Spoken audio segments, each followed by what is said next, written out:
রব্বুল আলামিন সূরা ফুরকানে তিনটি বড় পাপ, বড় গুনাহের কথা উল্লেখ করেছেন। ওয়াল্লাযীনা লা ইয়াদউনা মা আল্লাহি ইলাহান আখারা ওয়া লা ইয়াকতুলুনা আন-নাফসা আল্লাতী হারামাল্লাহু ইল্লা বিল হক ওয়া লা ইয়াজনুন। মুমিন, আল্লাহ পাকের বান্দা, রহমান দয়াবানের বান্দা তারাই, তাদের বেশ কিছু গুণাবলী আল্লাহ পাক উল্লেখ করেছেন সূরা ফুরকানের শেষ রুকুতে। পুরো শেষ রুকুতে রহমানের বান্দাদের বেশ কিছু গুণাবলী আল্লাহ পাক উল্লেখ করেছেন। তার মধ্যে একটি গুণ হচ্ছে যে তারা আল্লাহ ছাড়া অন্যকে আহ্বান করে না, ডাকে না, বলে না ইয়া হাসান, ইয়া হুসাইন, ইয়া আলী, ইয়া কাজা, ইয়া জিলানি, ইয়া চিশতি। শিরক করে না, শিরক মুক্ত। তাহলে মুশরিক হতে পারে না আল্লাহর বান্দারা। রহমানের যদি বান্দা হয় তাহলে সে মুমিন, একত্বে বিশ্বাসী আল্লাহ পাকের এবং একত্বের বাস্তবায়নকারী। মুশরিক হতে পারে না। কবর মাজারে সেজদা করবে, খাসি মরক জবাই করবে, নজর মান্নত করবে কবর মাজারে, চাদর চড়াবে, ফুল চড়াবে আর বলবে আমি মুসলিম, না। আল্লাহ বলছেন না, এরা রহমানের বান্দা নয়, শয়তানের বান্দা। যারা রহমানের বান্দা নেই তারা হচ্ছে শয়তানের বান্দা। এবং আল্লাহ ছাড়া অন্যকে সেজদা করা, অন্যকে ডাকা হচ্ছে শয়তানের পূজা। কোরআনে কারীমে আল্লাহ পাক উল্লেখ করেছেন ওয়ালা ইয়াকতুলুনা আন-নাফস, আর তারা খুন করে না, কোন মানুষকে খুন করে না। আল্লাতী হারামাল্লাহ, যাকে হত্যা করা আল্লাহ পাক হারাম করেছেন। কোন মানুষকে হত্যা করতে পারে, খুনি হতে পারে না রহমানের বান্দা। ওয়ালা ইয়াজনুন, এবং জিনা করতে পারে না, ব্যভিচার করে না, ব্যভিচারে লিপ্ত হয় না। তাহলে এই তিনটি গুনাহ হচ্ছে সবচেয়ে বড় গুনাহ যেগুলি উল্লেখ করেছেন। আর কি উল্লেখ করলাম, ওলামায়ে কেরামদের ইজমা রয়েছে যে নামাজ ত্যাগকারীর শাস্তির কথা, যেহেতু বহু আয়াত বহু হাদিসে রয়েছে এবং নামাজের গুরুত্বের কথা রয়েছে বহু আয়াত বহু হাদিসে, সেজন্য ওলামারা বলেছেন যে নামাজ ছাড়ার পাপ হচ্ছে শিরকের সমতুল্য, কুফরির সমতুল্য। সেজন্য খুন করার চাইতে, জেনার চাইতে বড় গুনাহ।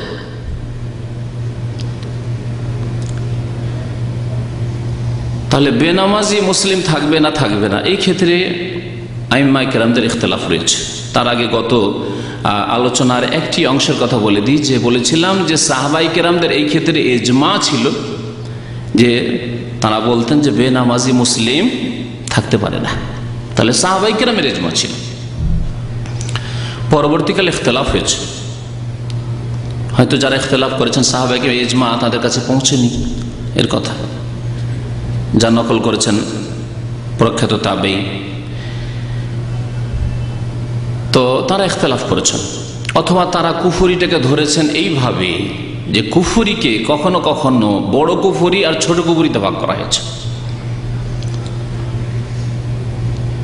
বড় কুফরি এবং ছোট কুফরি। বড় কুফরি কাকে বলে? যেই কুফরি মানে সে ইসলাম থেকে বের হয়ে গেছে, বহিষ্কার হয়ে গেছে, ইসলামের সাথে তার কোনো সম্পর্ক নেই। আর ছোট কুফরি মানে কাবিরা গুনাহ, বড় ফাসিক, বড় ফাসিকি, কিন্তু সেই কুফরির কারণে ইসলাম থেকে বের হয়নি, সে পাপী হয়ে রয়েছে, গুনাহগার হয়ে রয়েছে, আল্লাহর শাস্তির হকদার রয়েছে, কিন্তু ইসলাম থেকে বহিষ্কৃত হয়নি। এইভাবে উলামায়ে কেরামরা কুফরিকে দুই ভাগে ভাগ করেছেন। তো ইমাম আহমদ রহমতুল্লাহ আলাইহি এবং তার সাথে বেশ কিছু তাবেঈন, তাবা তাবেঈন এবং আইম্মায়ে কেরামদের মধ্যে ইমাম ইবনে তাইমিয়া রহমতুল্লাহ আলাইহি, ইমাম ইবনুল কাইয়িম, সৌদি আরবের সমস্ত উলামায়ে কেরাম, প্রধান মুফতি আল্লামা ইমাম আব্দুল আজিজ বিন বাজ রহমতুল্লাহ আলাইহি থেকে শুরু করে আল্লামা ইবনে উসাইমিন রহমতুল্লাহ, যার বিশেষ একটি কিতাবই রয়েছে, গত সপ্তাহে উল্লেখ করেছিলাম, হুকম তারিকিস সালাত, বেনামাজির বিধান বা নামাজ ত্যাগকারীর বিধানী সম্পর্কে 40 পৃষ্ঠায় বাংলা একটি বই রয়েছে, অত্যন্ত গুরুত্বপূর্ণ তার কিতাব। তাহলে এখানকার উলামায়ে কেরামরা এই ক্ষেত্রে একমত যে বেনামাজি যেই কুফরি করলো সেটি হচ্ছে বড় কুফরি।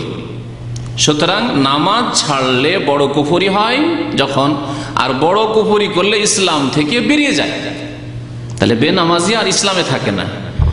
ইসলামে ফিরে আসতে হলে তওবা করে সংশোধন করতে হবে এবং আল্লাহ পাকের সাথে ওয়াদা, অঙ্গীকার করতে হবে যে আল্লাহ আর নামাজ ছাড়বো না, তাহলে সে মুসলিম থাকবে, নাহলে সে মুসলিম না।